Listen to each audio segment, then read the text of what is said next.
You are here because you have seen the imminent destruction of the United States of America as we know it. It began with COVID. It began with fear. We were forced into lockdown. No work, no school, no social interactions. The only form of communication was social media and mainstream media, both of which are compromised. Then the stimulus checks were sent out to quell us, to keep us calm. Then tracking and tracing was implemented. Then riots began. Then the defunding of our law enforcement. Then the systematic destruction of our historical monuments. This is no longer about a virus. This is about control. This is about the destruction of the constitutional republic our forefathers fought and died for 244 years ago. They want us to keep the fight on social media, where they control the narrative. They want us in our homes, muzzled with masks, arguing with our friends over what happens next. They want us afraid. They want us to feel helpless. They want us to wait until the fight comes to our homes, our house, so that one at a time they can slowly pick us apart.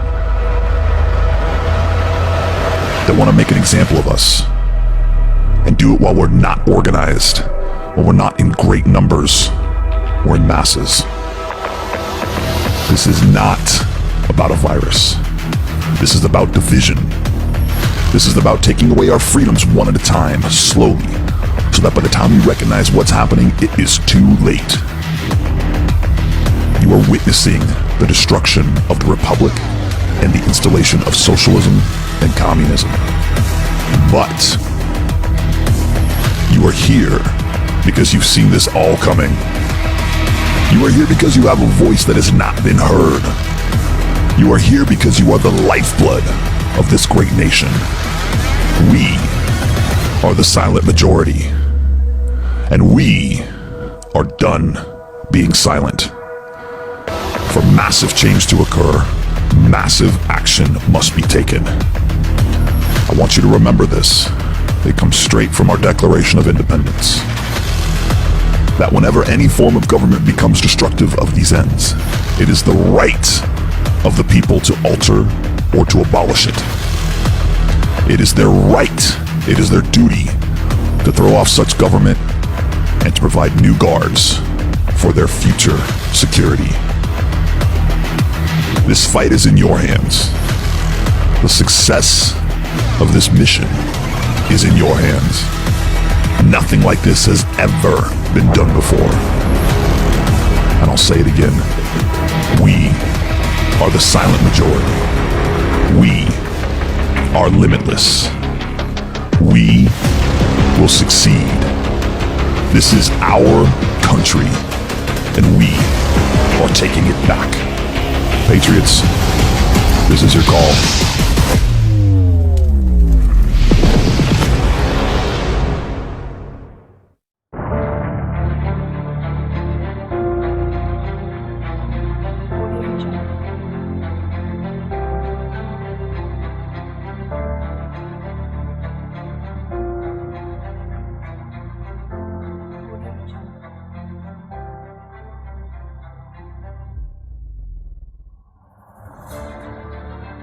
We stand for freedom, liberty, and the Constitution. We will combat all those who are corrupt. We are America's insurance policy. We will not see our republic fall. We are everywhere. We are the 3%. That is a key motto among a band of brothers I became part of back in 2017 called the 3%ers. I guess from an unofficial standpoint, I became a part of them back in 2008 when I took an oath to support and defend the Constitution of the United States against all enemies, foreign and domestic, that I will bear true faith and allegiance to the same, and that I will obey the orders of the President of the United States and the orders of the officers appointed over me. But who's really counting time, especially at a time where there's seemingly more of it than we know what to do in light of the latest pandemic, the coronavirus? I would say that I have always been patriotic to the core, and that a dedication and patriotism peaked for the first time when I enlisted into the United States Marine Corps back in December of 2007. It would peak again at the highest level just shy of a decade later, when the very things I believed in came under siege. To show up to Oxford, or if you live in Oxford, and can show up to the square at 6 o'clock with your flags to show support for the state of Mississippi, please do. Alright? Please do. If you're not able to show up, what you can do to help is please share this live stream so that we can get some flaggers out there. I need as many. What's up, guys? I'm back live. I got to see me put some rounds down range with the AR-15, and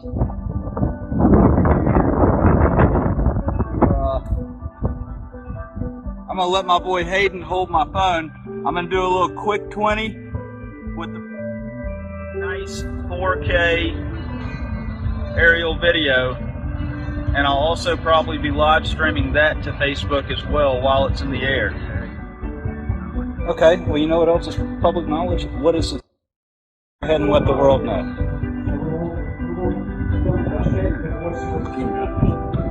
Yeah. At least we know the vehicle and the tag number. So what? So we are just swinging away in the front porch swing out in front of Granny's. This is the proper step that you take. And for anybody that happens to go out that sees a cemetery in this shape, sees headstones that are destroyed, for one, we need to take the proactive approach to reporting this. And it's a hate crime, folks. It's an absolute hate crime. Priority list. So, I reported on Medville, Mississippi yesterday, and they do not have a flagpole at their city hall, or Meadville. And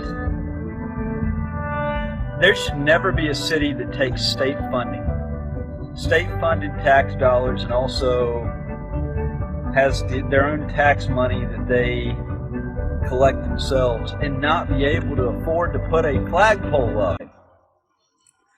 So, my name is Matt Reardon, also known as the Oxford Outlaw.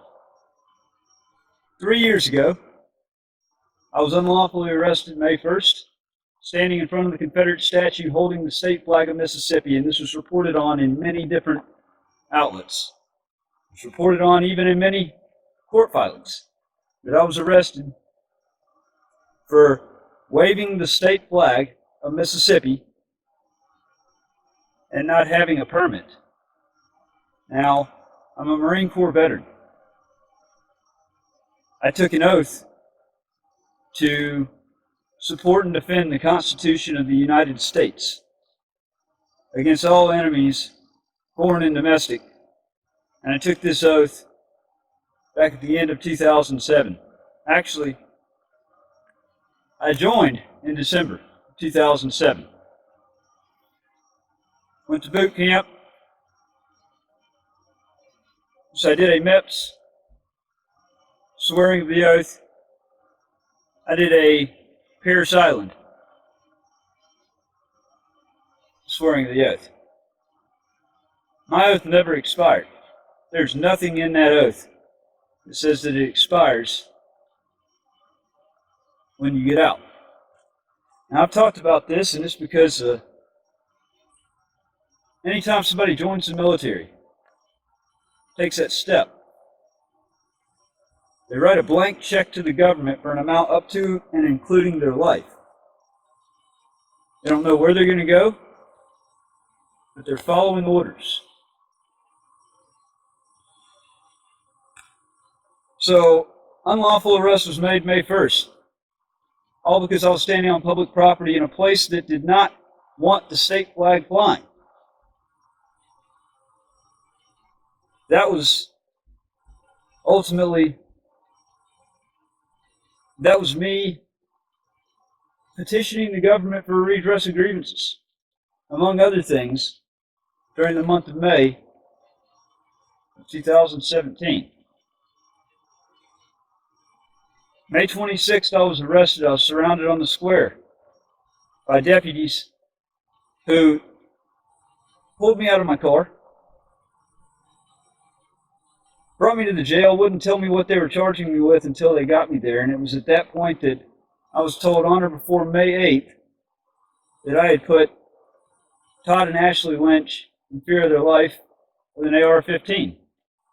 Funny thing is, I purchased that AR-15 on May 20th. And I purchased that AR-15 after a death threat was made and was sent to me. I met with the FBI May 25th in regards to the death threat, in regards also to Robin Tannehill and Ray Tannehill. Robin Tannehill, who is the mayor of Oxford now, the 36th mayor of Oxford. She was I know for a fact, and I don't know the other 35 mayors, I know Pat Patterson. I don't know if she was the first illegitimate mayor, but I want to say that she probably is the first illegitimate mayor of the city of Oxford. And I say that for a very particular reason. It was about May 15th. About May 15th, I was at a city hall meeting in Oxford. Pat Patterson, the current mayor of Oxford, would not let me speak out to show that, or to address the Board of Aldermen, as well as him, on the city's willful refusal to fly the state flag of Mississippi, yet taking tax dollars from the state. He told me I had to be signed up and put on the agenda. I didn't agree with that. And I labeled him and every single one of the Board of Aldermen cultural Marxists if they openly took tax dollars from the state and refused to fly the state flag. I left. It was that very meeting. See, I had a gun on my hip, as I'm legally allowed to do.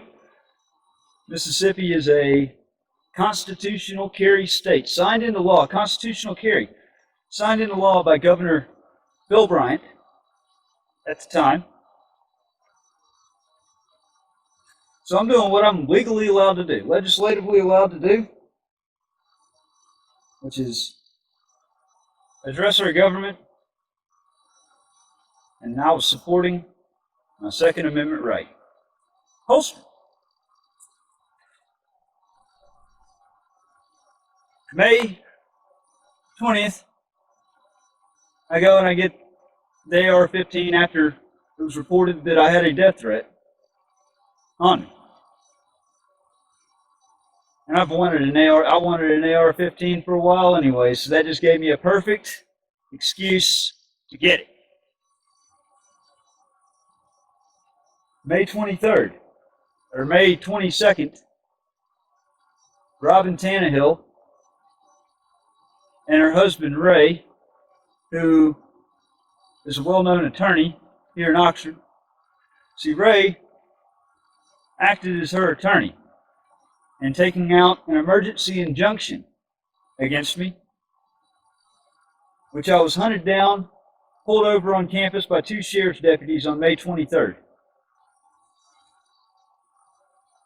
I was ordered by this injunction to stay 500 yards away from the Tannehills, to not contact them, anything. Well, see, June 6th, I was on the agenda to address the board, the Board of Aldermen, and the mayor at City Hall. And June 6th was also, coincidentally, the day that the mayor was to be elected. So this emergency injunction was taken out 2 weeks prior to the Board of Alderman meeting, which I was slated to speak out and actually address the board. May 26th, arrested, held illegally, unlawfully held until May 30th, where I was brought before Judge Carolyn Bell, Democrat, nasty Democrat, disgusting Democrat, who met with a sheriff's investigator, or a sheriff's deputy, behind closed doors for approximately 10 minutes while I sat in the courtroom in an orange jumpsuit. She came out. She read me what the charge was. I said, Your Honor, I would like to address the court. You see, I had 100% proof that I could not have committed the crime in question. 100% proof. And 100% proof that the state had absolutely no evidence to back up their baseless, ridiculous, politically charged charge that they put against me. And crooked Judge Bell said, Mr. Reardon, you've got the right to remain silent. And I said, I know what my rights are. Don't choose to invoke that right. I want to invoke the first, my freedom of speech, to address this court. And she said, once again, Mr. Reardon, you have the right to remain silent. I'm setting your bond at $150,000. Have a good day. The things I wanted to lash out and say to her. Because, see, it didn't set well to Judge Bell to have a conservative prowl in the square standing in front of the Confederate statue holding the state flag of Mississippi,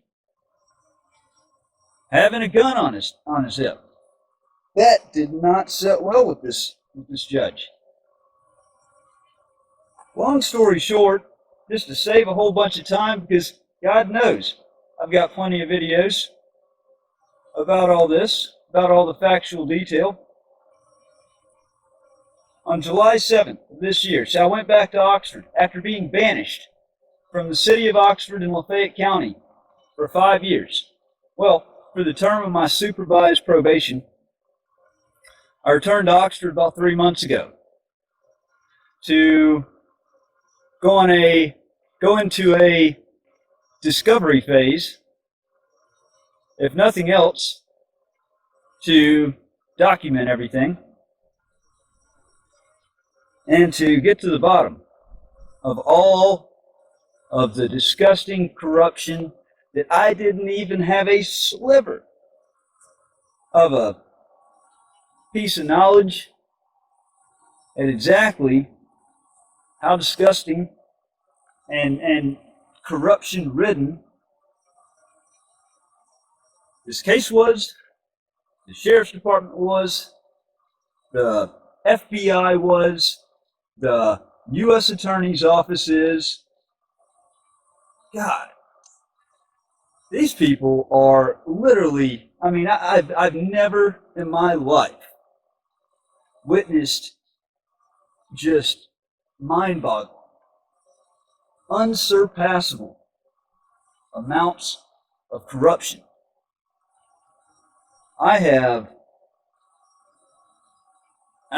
It's literally been a game of David versus Goliath. Since day one, I've been fought on everything. This has all been a big joke to these people. To completely just gaff a Freedom of Information Act request. I've done several public record requests for information. Several. Guys, do me a favor, if you don't mind, share this live stream. Help load some people up on it.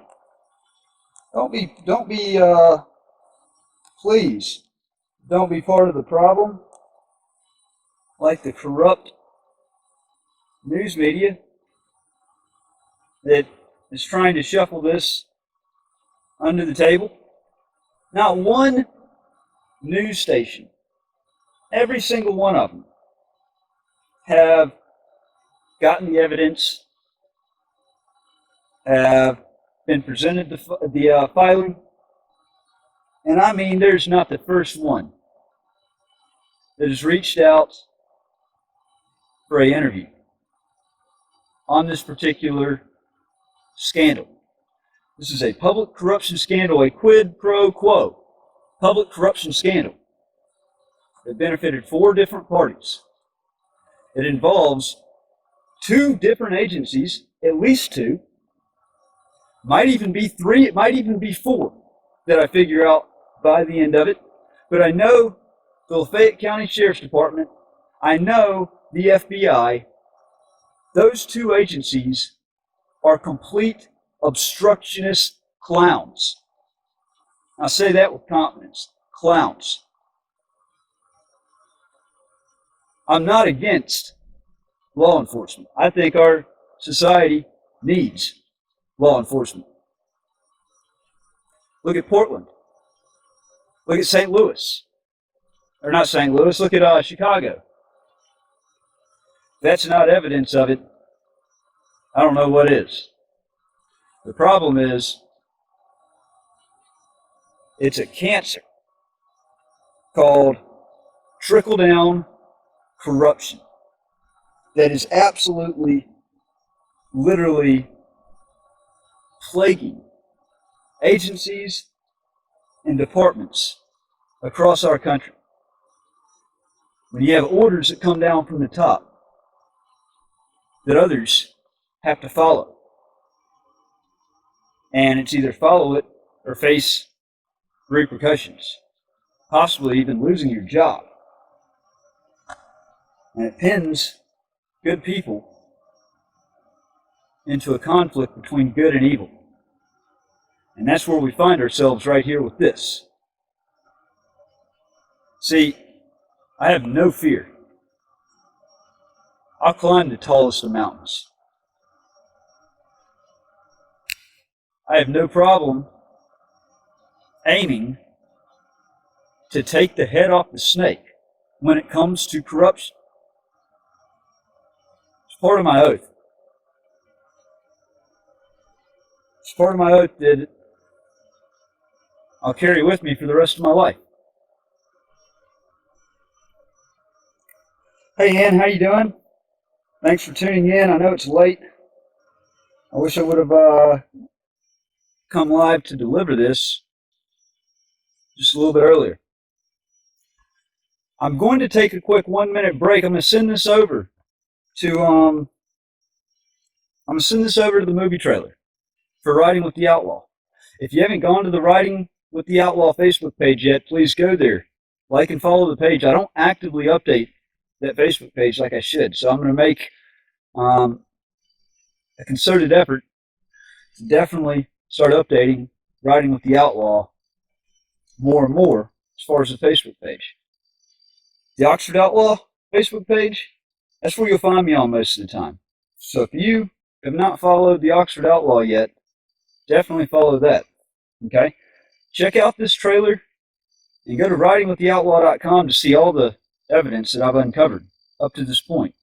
Okay? After this trailer, I'm going to be back. I'm going to tell you exactly who I'm suing. Okay? And what happened as far as this post-conviction relief that I filed July 7th of this year with Circuit Court.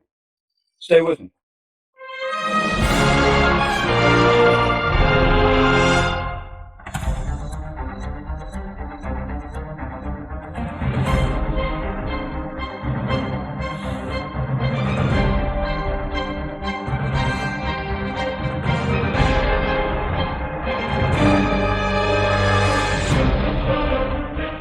please, at the time of Keys jail.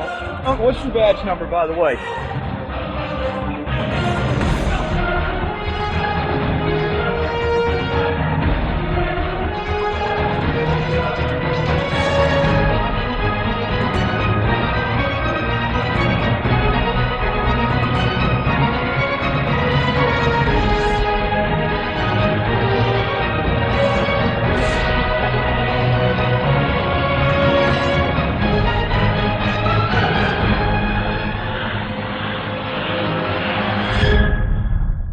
So, a very quick break. I wanted to, for those that haven't seen it yet, I wanted to show off the minute and 5 second trailer that I put together for Riding with the Outlaw. See, my story, I knew back in 2017 that this was political. I mean, there's no doubt about it. It was political. It had political corruption written all over it. Like I said, I just didn't know the extent of it. So when I put together the concept of Riding with the Outlaw, I had originally started it out as a podcast. I was going to go through my story and discuss everything as a podcast. And that quickly grew to video production. Okay, I was going to video produce it. I was going to, take scenes and quite possibly someday, have material to work on a documentary or movie.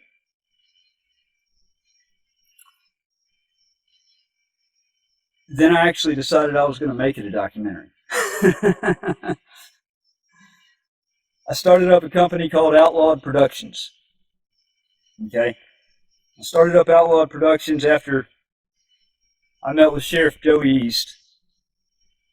Joey asked me what it was that I was doing now.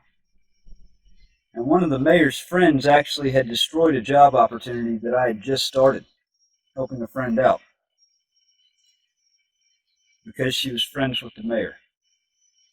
She leased out business space, and the company that I was coming on board to help had leased business space from her.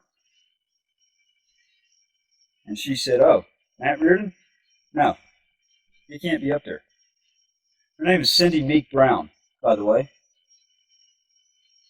She runs, or was a part of, HottyToddy.com. She's Ed Meek's daughter.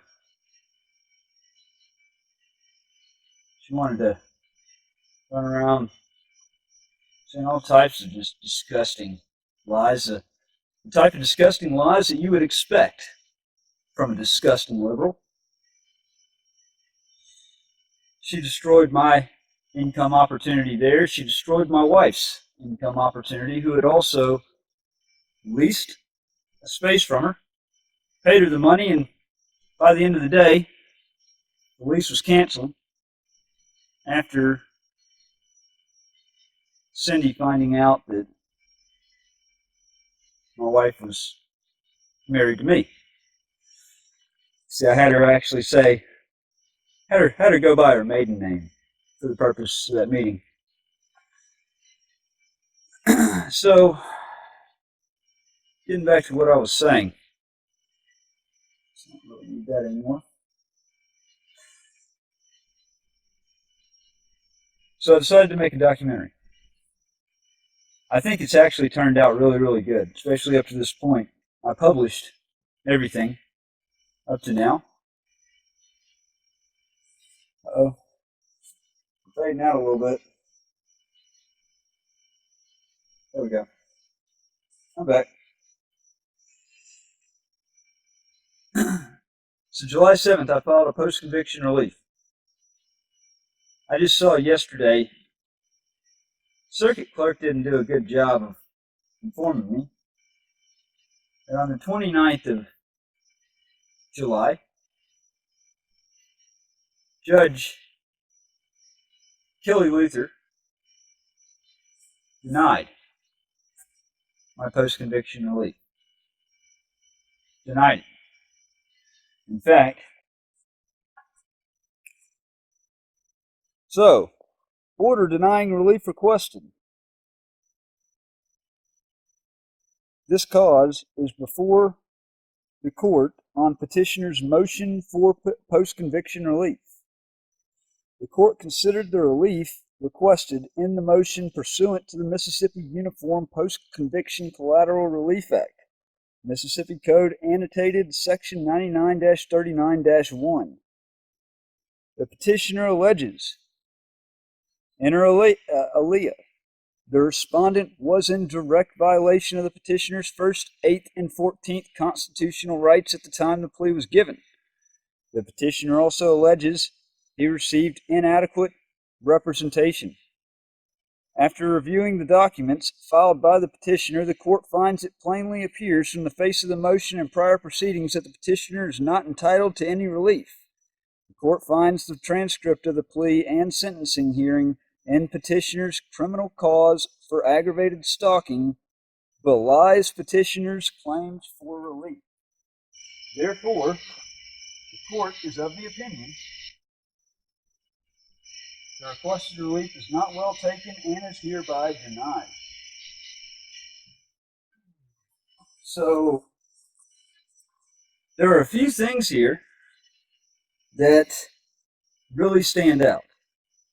One, in my post-conviction relief, I raised the fact that Lafayette County, the Sheriff's Department, and the county itself have been obstructing justice by refusing to comply on a public records request and producing information from a May 24, 2017 phone call in which a call came in for Sheriff's Deputy Jared Bundren, who took it, and it was from this call that information was given that I was making threats on my Facebook page towards Todd and Ashley Lynch and their bar. But I wasn't. And it was from this call that Jared Bundren went and got a warrant for my arrest back in May of 2017. I just recently found out that all this stemmed from a phone call that he received May 24, 2017. So I requested that phone call, information about it. In fact, I wanted the recorded phone call. They started gaffing it off. They would not respond after that. I reached out to the county attorney. The county attorney had said he was going to look into it. The final day, he decided he was going to seal the record as not part of the Freedom of Information Act and denied my request for those records. The FBI, the entire time, has refused to produce the 302 which is the formal police report from the May 25th, 2017 sit-down meeting that I had with him, where I discussed the threat that was made to me, the death threat, where I discussed my right to petition the government for a redress of grievances being shunned by the incoming mayor and her husband, an attorney, who alleges constitutionally protected activity in his affidavit, or in her affidavit.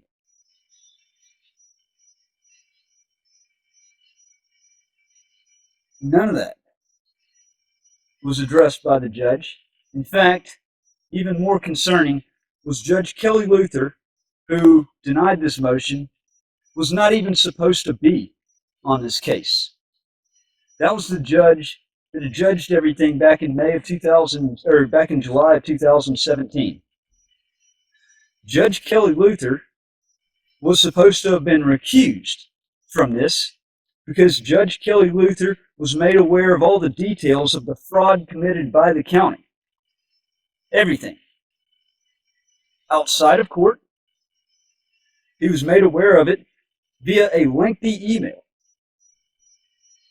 prior to me filing the post-conviction relief. My post-conviction relief was filed on the last day before my statute of limitations ran over. So I told the statute of limitations by filing the post-conviction relief. The post-conviction relief in circuit court was assigned to Judge, I think, Kent Brown. It's a new circuit court judge. Judge Kent Brown never once issued anything in this case. How is it that Judge Kelly Luther can come in on a case where he's not even assigned the particular case, and where morally he shouldn't even be in the situation to begin with? He should be recused. And it's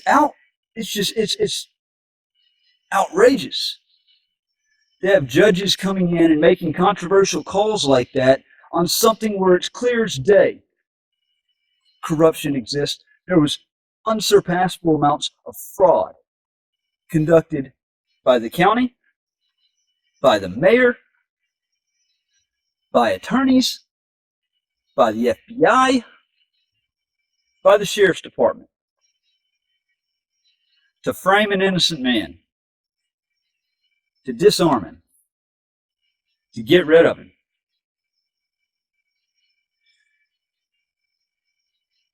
All this just did was take a can of gasoline and poured it on the fire. I was already ready to take this to the Court of Appeals and the Supreme Court. Still going to.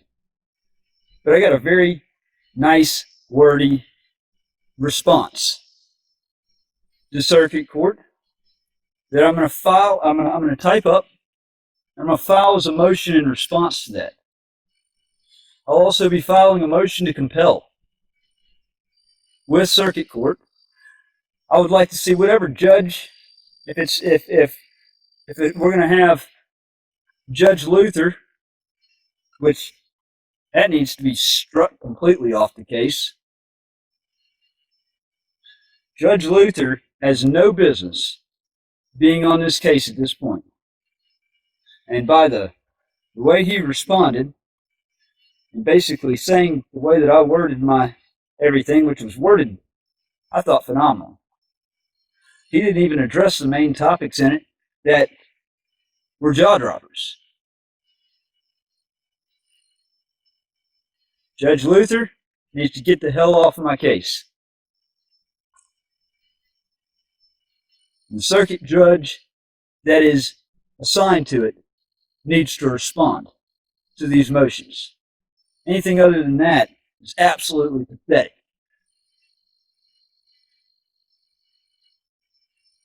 This deserves attention. Because this is something, in my opinion, you look at society, how society has just slid downhill. Tremendously slid downhill. I don't even know what it is anymore compared to 10 years ago.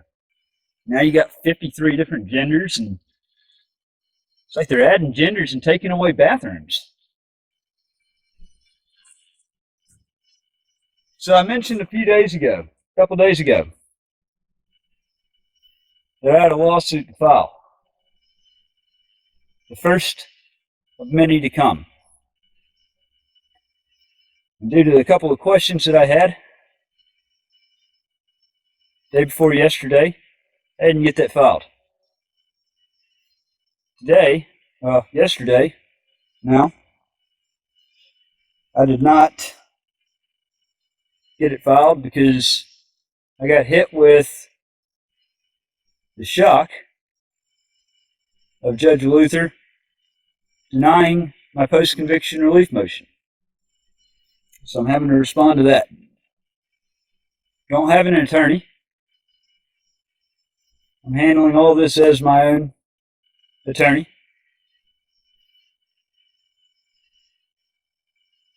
But I'm going to go ahead and I'm going to spill the beans. I'm going to let you know that I am suing the FBI. Both locally, as well as their headquarters in Virginia. And I'm doing it because the FBI has refused to comply with a FOIA request.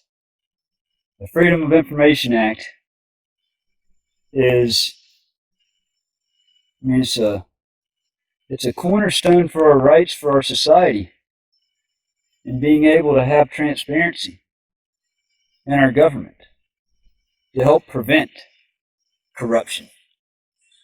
And when you have federal agencies that are completely gaffing off and ignoring a FOIA request, a Freedom of Information Act request, to produce something as important as a key piece of evidence, a document that would prove the innocence of a framed man. And the FBI has made on 2 separate calls in regards to this FOIA request. They've made claims that 302 they couldn't locate the 302. And now it's just silence.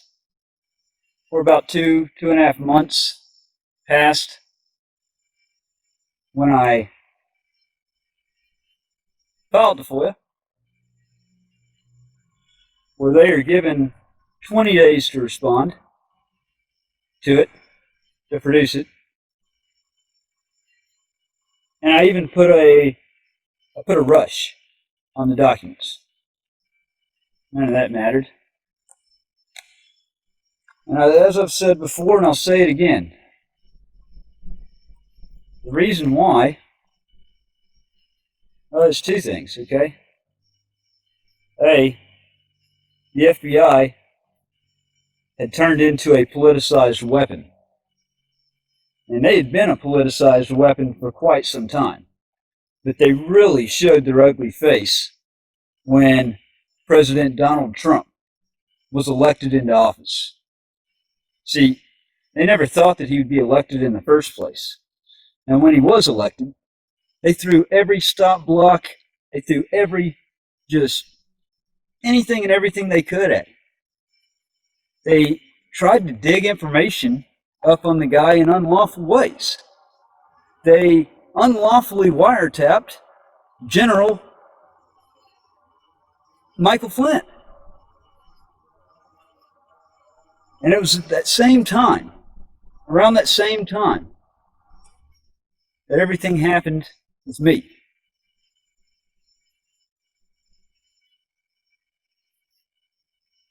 Deny and obstruct. Deny and obstruct. The same 2 working tactics deployed by the Democrats for the last century. I got a question for the conservative base, for the silent majority. Why are you being silent? Why are you allowing this type of stuff to go on? Why is it that when you hear about stuff like this, that you go to another channel, that you turn your cheek, that you act like you didn't see it? When a statue gets torn down, gets removed, gets moved. When a flag gets changed. Have we not seen the dire consequences in society that precedence sets when you give this smaller, steadily growing, but smaller, noisy, well banded together group of rejects that we call the radical left, the liberal party, Antifa, the extreme version of them. When you give in to their demands, look what it creates. It creates an expectation. And it's no different with stuff like this. When you allow agencies to get away with not responding to public records requests, when you allow agencies to get away with framing an innocent person for the advancement of a political agenda, you are directly 100% allowing this atrocity to go on. You are enabling it. You're creating a monster, a beast that is out of control. And we'll get to a point that it can't be stopped. See, if society, if the patriotic Americans, the patriots, if society as a whole doesn't stand up, doesn't band together to reject this nonsense in its entirety, if they don't start pushing back, if you silent majority don't stop being silent,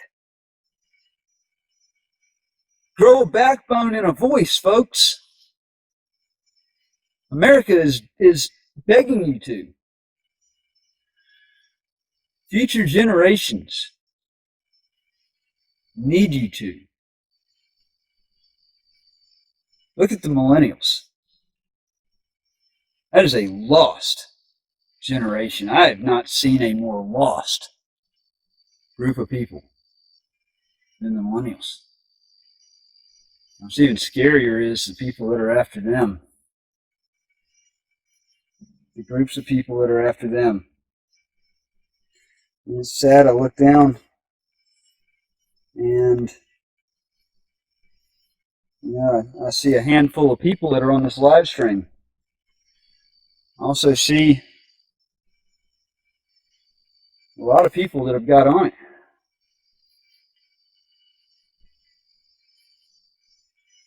What if it was you? What if what happened to me, standing up for our rights, our values,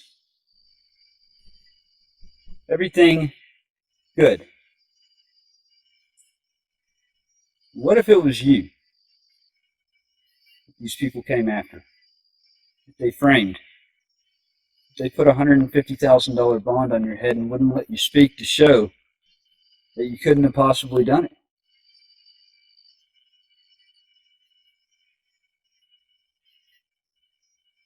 Because if you don't speak up now,